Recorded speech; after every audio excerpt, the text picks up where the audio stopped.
It's a good story, actually, right? Mm. I have to wait for the camera.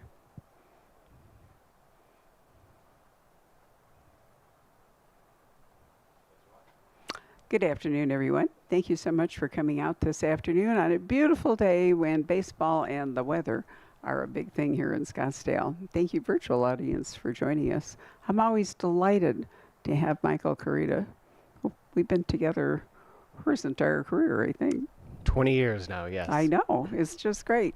But Michael is here today under a different name, as you can see right over here, called Lost Man's Lane. So maybe you'd like to explain why it's Scott Carson this time.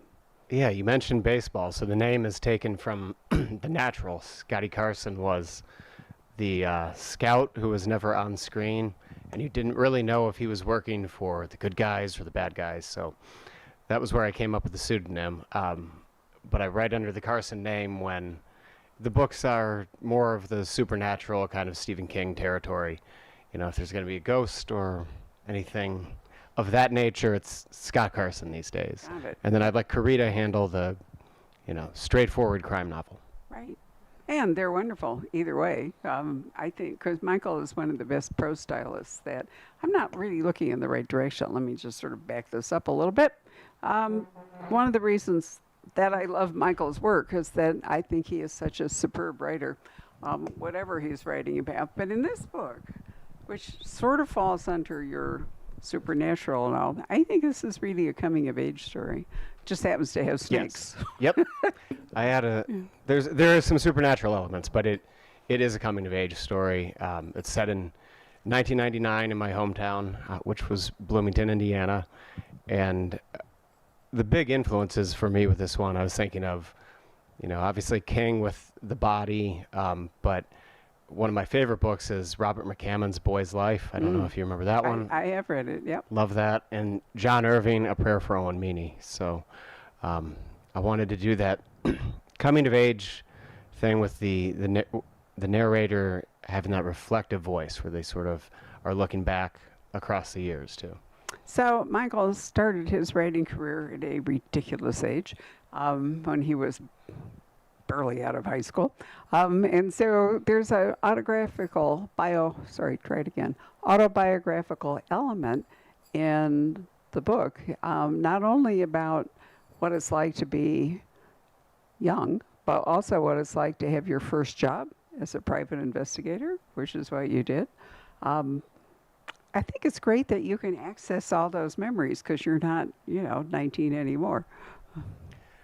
No, I'm certainly not. But the memories are still there. Yeah, I mean, the dream job of anyone in high school is working for a private detective, and I was determined to do that. I mean, why? What else would you want to do with your time? Come on, Michael. I wanted more explanation. It's the dream. I mean, I knew I wanted to write, but the idea that anyone was making a living in my town too. It wasn't a very large town. Population's about 100,000. Quintessential college town. Right. So there were 3 PIs in the Yellow Pages. This is back in the era of the Yellow Pages, and I was working with sort of the counselor who was in charge of that program for my high school, which was called Independent Study. Okay. And I said I wanted to work with I wanted an independent study in the art of private investigation. And she said, great, if you can find a qualified mentor to do this. And I don't think she believed I was going to come up with that person. But I ended up just through sheer dumb luck finding an incredibly qualified mentor whose name was Don Johnson, which is, all-time great PI name. It is, but really. At that point, he had just been named National PI of the Year, Wow. Which is a real thing. And he was very interested in the profession in terms of like continuing education, and there are different certifications. So certified legal investigator, certified fraud examiner, all of these different things. So he was actually someone who was willing to go out of his way to, put some time in and teach me the business. And it was it was so much fun. I'm at that age, when you're 16, you feel as if you're a fully formed adult human. And you chafe kind of at the idea of anyone who thinks otherwise. Tends to be your parents and everyone, in the school. So to have this person, this professional in this very unique world who regarded me as, I mean, not an equal, but he didn't have kids. I don't think he really knew how to talk to kids. So he just talked to me like an adult. And I loved that. I loved everything about the weird training assignments he would give me. Like what? I mean, some of them actually, in retrospect, probably weren't that great because it was sort of like sanctioned stalking. Like my surveillance training, he's like, go to the mall, follow someone, then like when they get into their car, record all of the details of what they did, where they went, get the license plate, all of that. But I'm following strangers, and in retrospect, that probably could have led to some trouble, but it was an enormous amount of fun. More of it was spent in the what should have been boring, the dusty old records of the county clerk's office and the auditor and the treasurer. But I learned how you build a paper trail through tax bills and property records and divorces and traffic tickets and all of that. As mundane as it sounds, when you're 16, 17 years old, it was so much more fun and interesting than school. I mean, I had a very low level of interest in class. Okay. Outside of class, I was pretty engaged, and this was the absolute peak to me because I'm going home and I'm reading. At that point, I had read Hammett and Chandler, but I was starting to get into Lehane and Connolly and Crace. So I'm reading about the PI world. I know that I want to do it and that I want to write those books, but now I'm sort of living it a little bit too. You're living it. I know. I love that. Wow. And that was when PIs actually were gumshoes. I mean, they actually did footwork and dove into records. Today, private eyes are almost all sitting on computers, and it's lost a lot of the gumshoe element. I don't know. You're Do you right, of think? course, to an extent. Although I would argue there still is surveillance is still a need, and so you actually have to learn that art of how to hide in someone's rearview mirror, and Right. I think that still matters. And field interviewing is still there? very Well, that's important. encouraging because I was thinking the private eye profession is largely dying, for lack of interest, but apparently not, huh?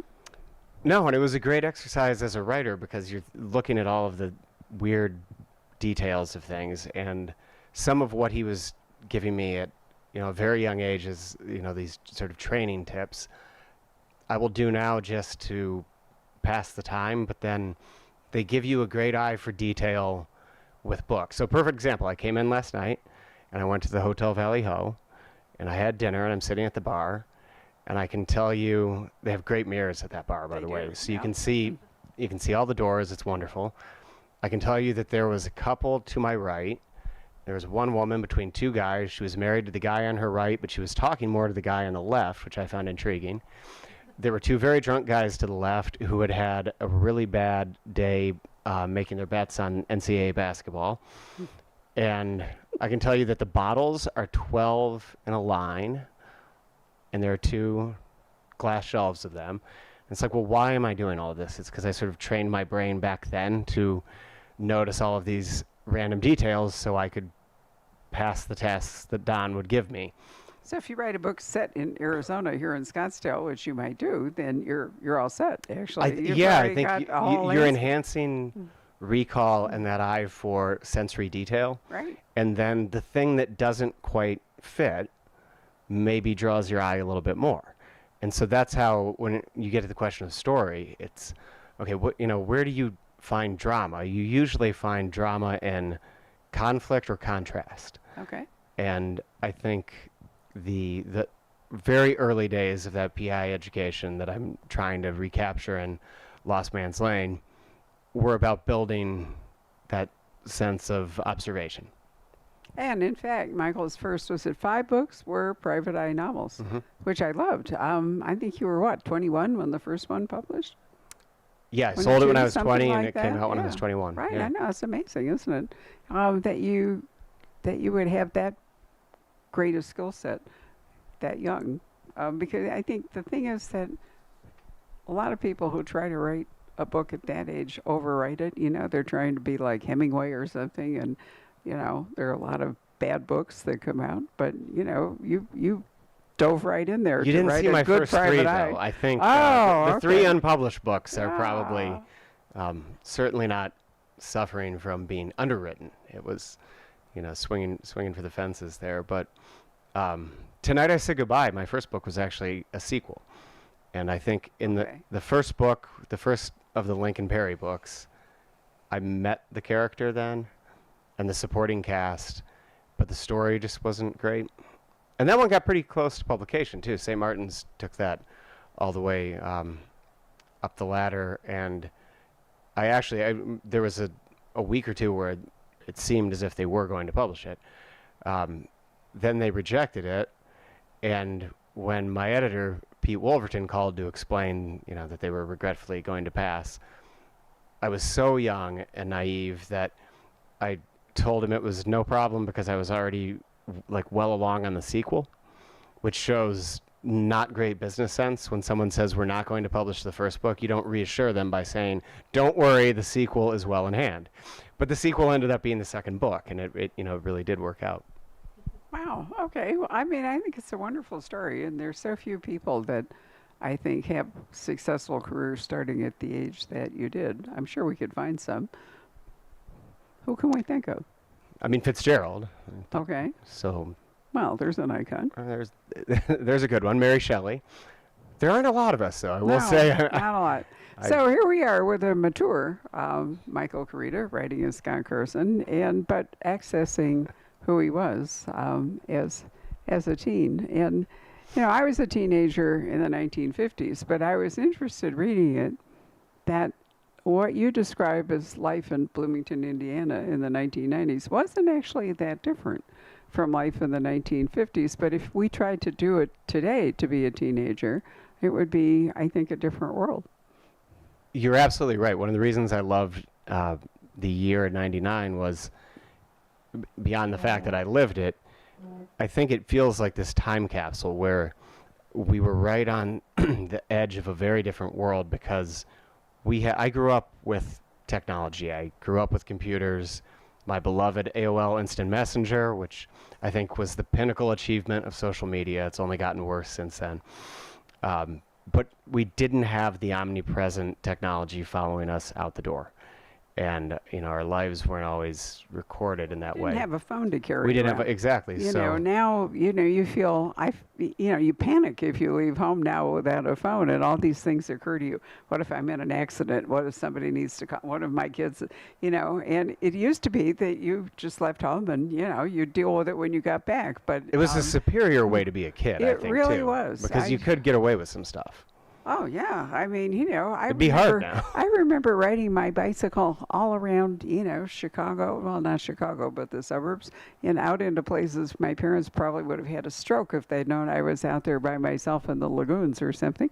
But today they could put a GPS tracker on me, you know, and I probably couldn't get away with it. That's I always, when people say, "How did you learn how to plot a complicated story?"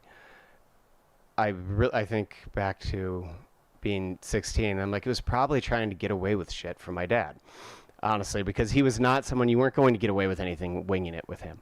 And you certainly were not going to improve your chances with a revision because he was one of those people who remembered the original timeline and chronology and cast of characters. So, yeah, you needed to be, and it's not like I was doing terrible things, but just to, you know, escape and get a little freedom. And the car was so huge. I'm fascinated by, and maybe it's not, I'm not saying it's a bad thing, it's just so different.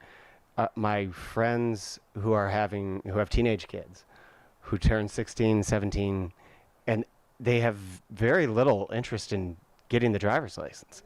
And, you know, And I'm like, man, that was everything. Yep. It was. We had driver's ed in high school. In fact, you had to take it in order to graduate. And, you know, I remember driving. We would, you know, have classes where we drove around the parking lot at New Trier and all. And then my parents paid extra for separate, you know. I still can't parallel park, so as we were discussing earlier, so it wasn't entirely good. But it was your passport to freedom. It was, you were off your bike and off your roller skates, and you could then do stuff. Right. And when I talk about that desire to feel like an adult, I mean, nothing made you feel more like an adult than getting your driver's license and being able to set off into the world and have some autonomy and some freedom and just the trust of that. But it was the holy grail for, I think, every generation, probably post-war, from the 50s on to early 2000s, and now it's not. I mean, there's still, I know it's. Well, it was also before rideshare and other things, and it depended to some degree on where you lived if there was actually public transportation. My husband grew up, for example, in New York City, so he didn't need to learn to drive, whereas I grew up in a suburb where, there wasn't any Right, it probably felt taxis. more That like was Bloomington. about it. I mean, I couldn't catch a bus from my house. Well, it did, and I one of the things that I thought was so interesting about the book was the geology of Bloomington. I didn't realize that it was like earthquake belt area. And even though I think the worst earthquake this country ever had was centered in Missouri, if I remember right, it was a terrible earthquake, right? I mean, you'd think it would have been like San Francisco, right, with the San Andreas Fault, but no, there was some catastrophic earthquake in Missouri. But when part of the danger in your story, part of the supernatural danger, can you keep it caged up, is what if there's an earthquake, and and it opens up the fissures again. Yeah, I love playing with that idea of the natural world driving the supernatural, because I think there's always an unknown. We feel like we really know a lot about the world, but there's always an unknown out there. I'm thinking about this as so Bloomington, actually Lost Man's Lane, will be the epicenter of the eclipse. The path of totality passes over it for like 4 minutes and 3 seconds, which I think is, if it's not the longest stretch in the country, it's very close. And it's just a huge story in Bloomington. They've got 300,000 people coming in, which is 3 times the population of the town. And I was thinking about how because we can predict it, because we know that it is coming, it's exciting. But if you did not know, and we don't have to go that many generations back, that many eras back, imagine how terrifying that is when day literally turns to night. And every culture has their eclipse stories, and almost all of them are scary. They viewed it as a warning or a punishment.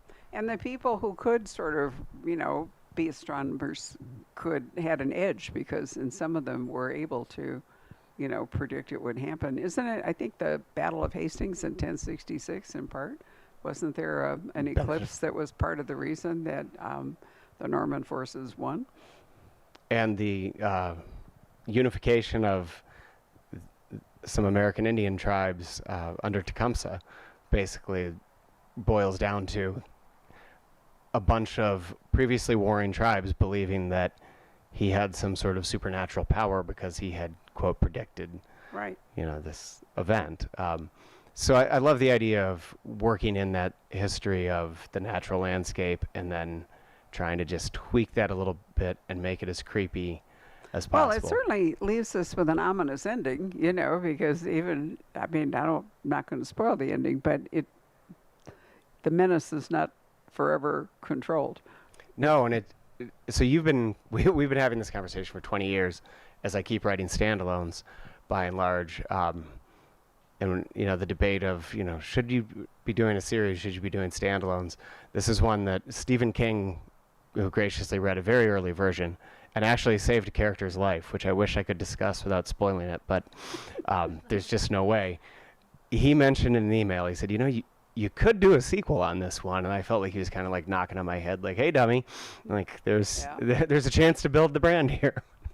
We'll see. Before I forget, Richard Chismar is actually supposed to be coming here live in October, which is so wonderful. For memorials? Whatever his October book Yeah. is. Yeah. I haven't read it. I have Galley, Right. but or Michael is very much a friend of Richard Chismar, who's also part of Stephen King's group and so forth. So, and Michael spends half his year in Maine and half his year in Indiana. So, when you're in Maine, there you are. and I wrote most of the Bloomington book in Maine, which I think helped a lot. I had never written about my hometown, and Ah. I think that's because it's small enough that everyone, no matter how many times you say, I'm not basing a character on a real person, everyone smiles and nods, and then they busy themselves trying to guess who the real person is. Like, they do not believe that. So I kind of kept my fiction away from the small town. And I think it's funny that when I finally wrote about home, I wrote the book from 1,200 miles away and under a different pseudonym. Yeah, name. exactly. I That's love how that. I found my way home. But now we have your last summer's book, An Honest Man, and that actually is set in Maine, although offshore on an island. So did you write this book in Bloomington? That one traveled. That one put up enough of a fight that I had to write it in both places. And we went through a lot of drafts there. That was my pandemic book. I see. I love this book. It's a wonderful, and I don't believe a sequel is possible. No, No. no. Even though your first 5 books were, in fact, the same character, I think you exhausted for yourself anyway the possibilities of sequels for a while. Or not sequels, but a series, I should say. Yeah, it might be something I come back to later, but I love standalones. I love creating the new world, new characters. And then I'm beginning to get more into the screenwriting side of things too, Right? which, each standalone you can sell and set up as another project, whether I'm writing on it or just selling it. You get one shot at that with a series character, and then it can be tied up, for years. I mean, Michael Connelly now has a lot of success with Bosch, but for a long time there, those rights were tied up and he couldn't do anything with them. And there are plenty of other examples. So from the screenwriting standpoint, it's also useful because you can introduce another project to that world every year, basically, every 18 months. But are you looking primarily at movies then? You're not looking at long-form television? No, It's so a I'm single An book? Honest Man. I'm working on, I'm 2 scripts into it right now. I'm working with the team that made Mayor of Easttown, if anyone watched that. okay. I loved it. So it'd be like one season, but 6 or 8 episodes? No, something it's like that? actually, it would be ongoing. So it was kind of Oh. funny. You said there's no way to do a sequel. You're right with the book. But wrong with the script. But I can, the great thing, the thing I really enjoy about the adaptation is making it very different. I'm the worst person in the world to do a faithful adaptation of my book because I don't get the point. Like, I wrote it already. I wrote, I did that story. So it's how can I push it in a different direction and essentially revise it, and that's what I love about it. So why? I know we're detouring around here, but why have you gotten so deeply into screenwriting? Is it just a test of power? Is it more money, which is certainly a useful thing? Is it a different medium that really excites you? What is it?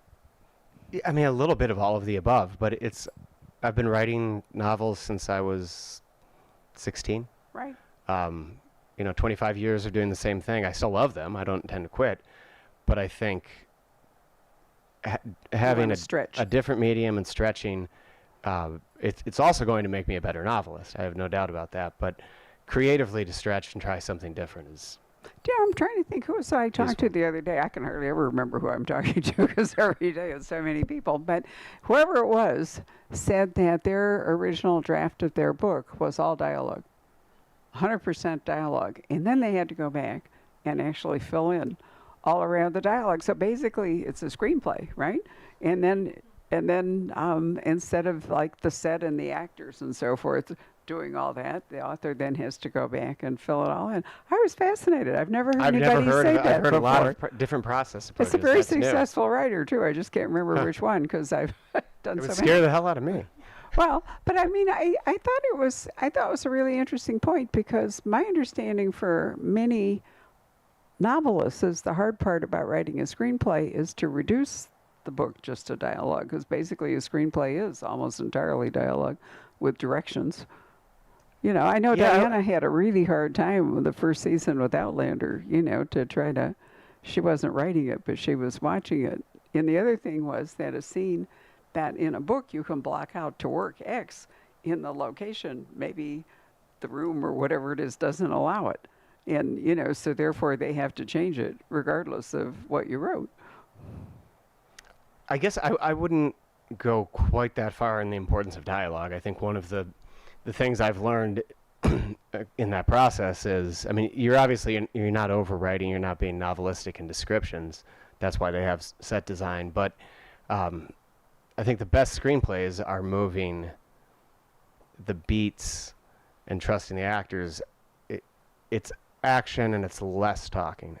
It really, I think you're going to identify an amateur screenplay pretty quick by how many monologues are in there, how long are characters talking. A clinic in this is looking at a Coen Brothers script.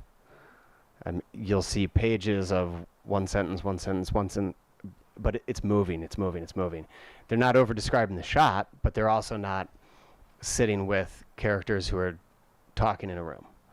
That usually kills it. So am I thinking of the opening scene of the first Daniel Craig James Bond? Anybody remember that? It was the best action scene. It went on forever. And finally, when it came to a halt and you thought it was done, it wasn't done. Remember, there was like a second bang, but there was There's dialogue not a word, at right. all while this was going. And it must have been at least 5 minutes. I mean, it just went on forever. I think about No Country for Old Men, which I thought was a great script. Okay. And how long that moves in silence.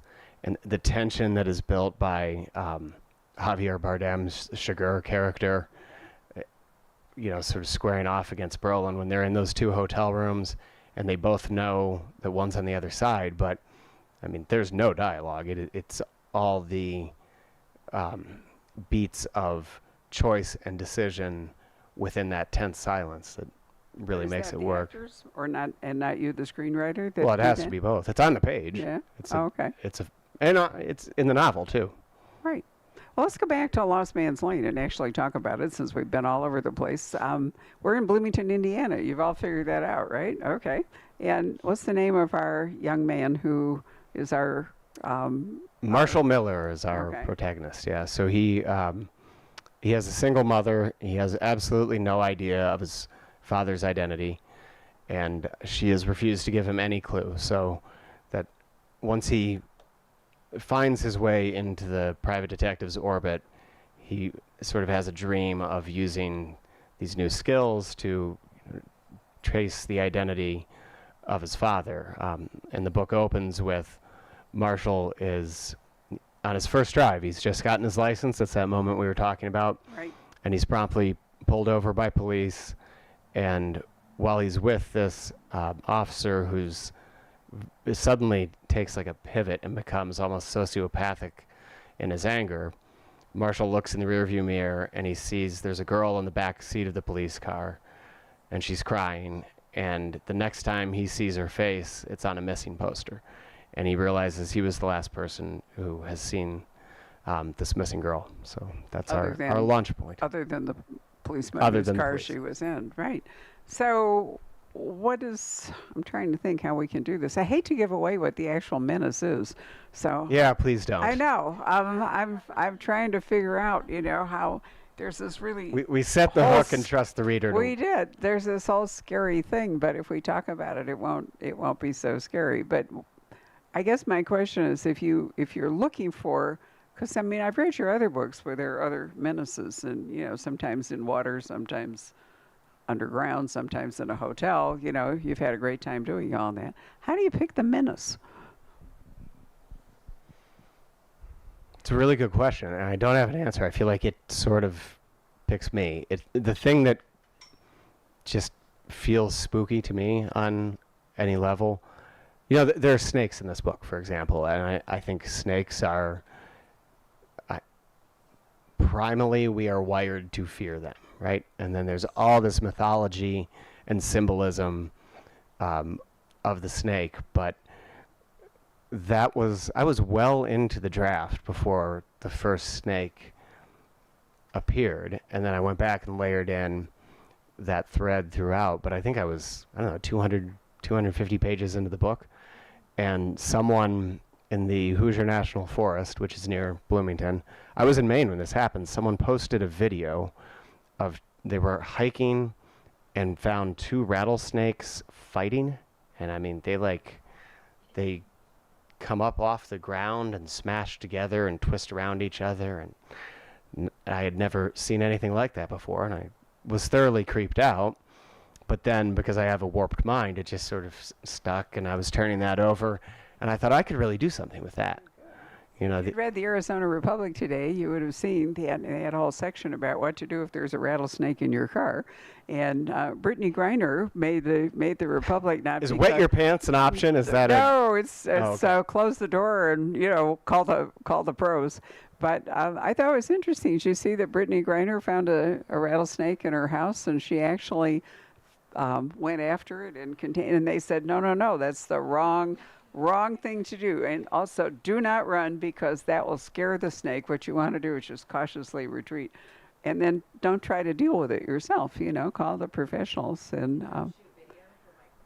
don't shoot video for Michael. No, exactly. Yeah. Well, I mean, my daughter, who lives up north in North Scottsdale, they've had a kind of ongoing rattlesnake problem, and at one point there were two of them that lived in their pool, the pool clean, that whatever it is by the pool where the pool cleaner dumps in the whole bit, and they just could not get rid of the snakes. But eventually somebody captured them and sent her a video. They took one of the snakes out into the desert and let it go, and it went down a gopher or prairie dog hole so fast. I mean, it was just like it was gone. And you thought about these poor little guys underground, and here comes this. I felt terrible for the but they try to take them out in the desert and let them go rather than kill them. Is my point. Like Yeah. I've encountered one in the wild, and I was hiking in Virginia, and I was so amazed by.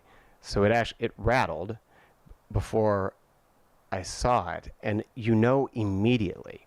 You would think that there would be some level of hesitation, because I didn't even know I was in snake country, and you would think there'd be a moment of like, could that be a rattlesnake? That can't be a rattlesnake. But there is like absolute certainty. And I thought that was an interesting indicator of how hardwired it is, into us to pay attention to that sound. That's very true. But then, I have been remembering that at one point we were traveling. I can't remember where we were, and my husband came within that of stepping on a coral snake. And, coral snakes are really deadly, but they're also really tiny, and they don't give any warning. No. So, I'd rather encounter the rattlesnake, for sure. Exactly. At least you have some kind of a shot. But I think most humans are wired against, or are wired to fear snakes for whatever reason. When I worked with the Big Cat Rescue Sanctuary, so it's a crazy place that takes in abused lions and tigers and cougars, and it's amazing work. But one of the things that was kind of intriguing to me about these apex predators, the lions and tigers, they're afraid of snakes. And the keepers would notice, be like, oh, Tango is staying in the back of his enclosure today. That's not like him. Is he sick? Is there something wrong? And it would be a harmless black snake, but they move back. They definitely steer clear. Well, think about Kipling and Ricky Tikki Tavi. Right. Do you all know that story about the little mongoose who takes on the cobra and saves whoever it is? And that's one of Kipling's best stories. And that was I'm sure that people in India were constantly. I mean, cobras were their thing, not rattlesnakes. If I understand. I take the rattlesnake over the cobra too. I mean, the more we talk about this, the more fond I'm becoming of rattlesnakes, which was unanticipated. But give you a fighting chance, whatever it all is. So anyway, here we have him. Here he is in Bloomington, being mentored by a private investigator, hoping to figure out who his dad might be. Snakes are slithering around. What else happens? I'm curious for your take on this. I would also say that it's my funniest book, and that was the goal. An Honest Man is a very, I'm proud of it. It was nominated for the Edgar. That meant a lot to me. But it's a very grim world. And coming out of that, and coming out of the pandemic and just our political moment, I really wanted to have fun and do something a little bit lighter, which is one of the reasons I ended up back in '99. It just seemed like a lighter time in some ways, although in many ways it was not. And I mentioned John Irving before, and I mentioned Robert McCammon. I love those kind of set piece approaches where you can push into the humor of awkwardness, which I think, I was going to say we all go through in high school, but I mean, I still go through it on a daily basis. But it's so easy to mine for really good, excruciating laughs. And I tried to build some longer set piece scenes that accomplish that. And I would say I had more fun writing this than I've had writing anything in a long time, just because of that. Some of the characters I thought would float on. Sean Weller is one. That was supposed to be a placeholder name, and we would never meet him. And then he kind of takes, he doesn't take over the book, but he becomes a major character in the book. And the story had to be reshaped because of him. At times he was a little bit annoying because I just had to deal with him so much. But that was one of those, I'm 20 books into this, and you ask, well, why do I keep coming back to the novel as opposed to just do scripts for a while? It's moments like that when you're discovering a new character and you feel like they are guiding the story and they're talking and you're just transcribing. You're not telling them what to do. You're just catching up. I think any of us who can remember what it was like to be a teenager. Here's the thing. When you're a teenager, particularly, young kids don't really seem to do that. You're convinced that every eye is on you all the time.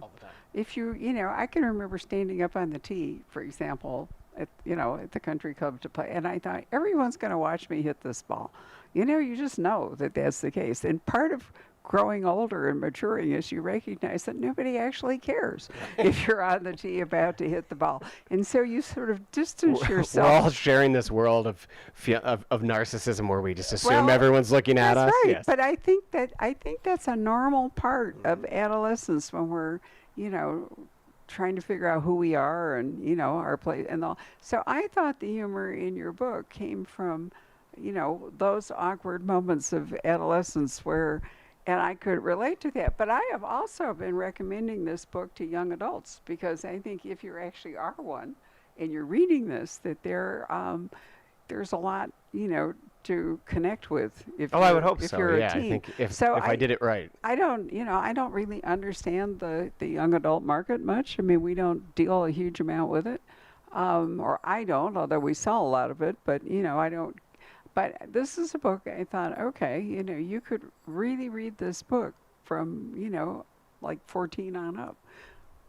Yeah, I hope so. I mean, that's the magic of some of Stephen King's books to me. I think of It, and that speaks to the 14-year-old reader, but then it speaks to the 60-year-old reader too. I'm not sure that Stephen's ever really progressed beyond being 14. I think that's a secret genius. I mean that in a really nice way, but I think the fact that he can constantly access what it was like to be like that is one reason that he is such a creative and prolific Absolutely. novelist.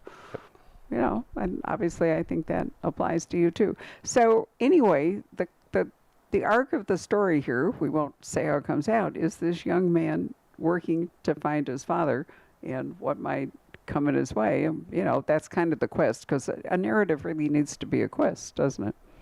Yeah, he has two quests. We have What's the other one? the external quest of plot is trying to explain what happened to Meredith Sullivan.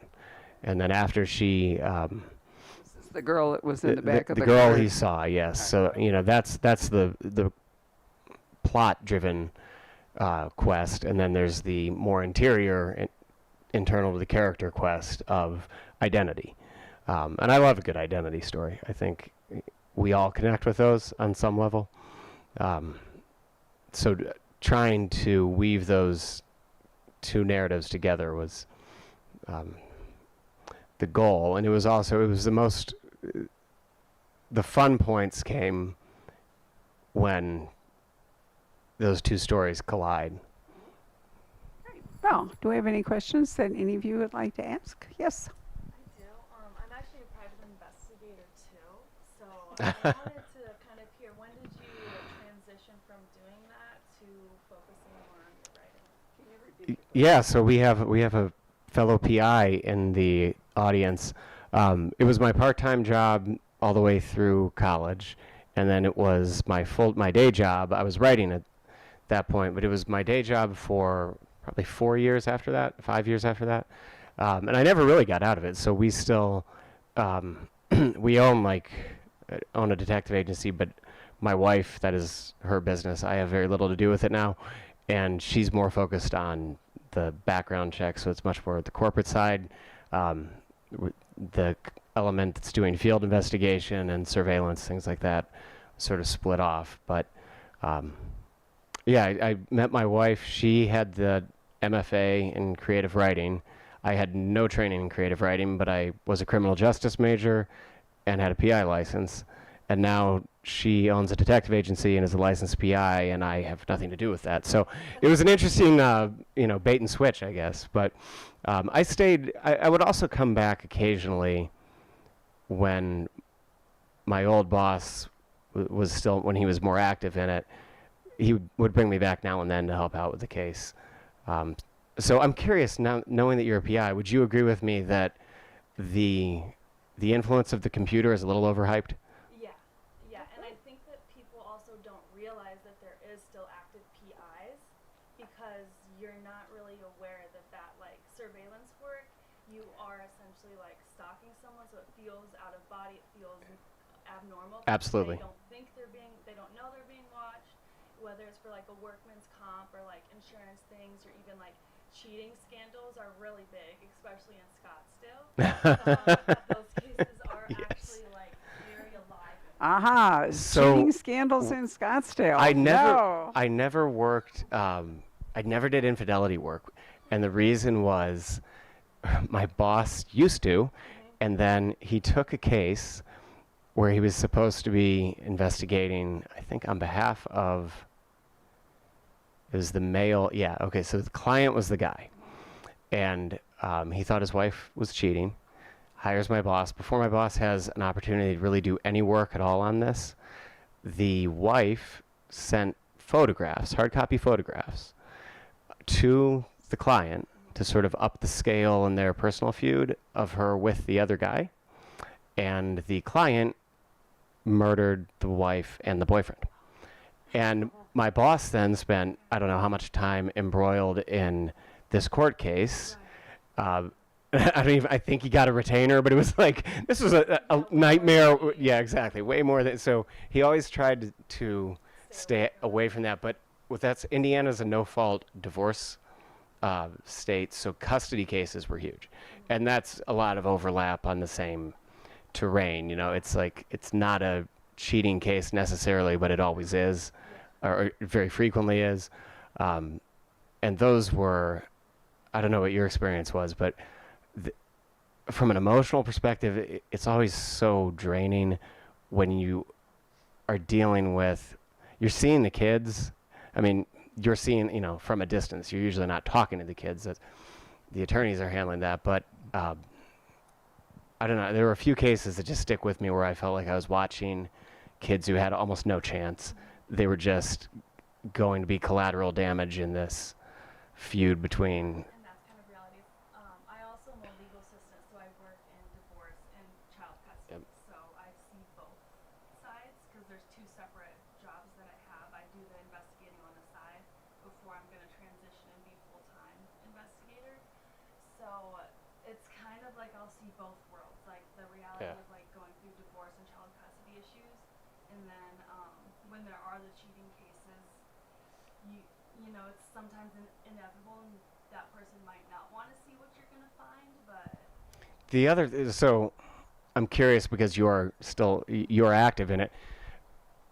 As I was sort of closing out my time there, one of the things that struck me was people were getting much savvier about their technological footprint. So they were worried about, okay, I'm going to clean up my social media. I'm going to lock my phone down. I understand that there are tracking apps, all of those things, but they are not thinking about the actual human who would follow them. So in a way, I think surveillance still is an extremely that's what I would have guessed. Okay. Yep. Yeah, like I do a lot of surveillance work.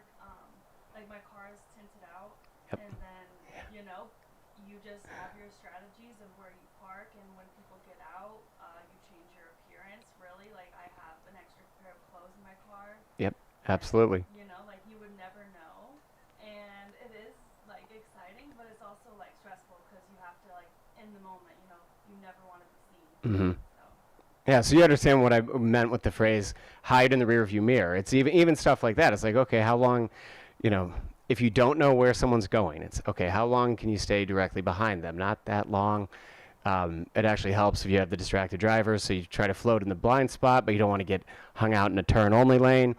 And I was in the early days, I didn't have a navigation app. The first car I got that had that, I was like, oh my goodness, this is a tool, because now I can see what's coming up ahead and sort of game plan it a little bit. And then it's stressful, like if you lose them, you have to think ahead, like where could they be going? Mhm. Could they be going here?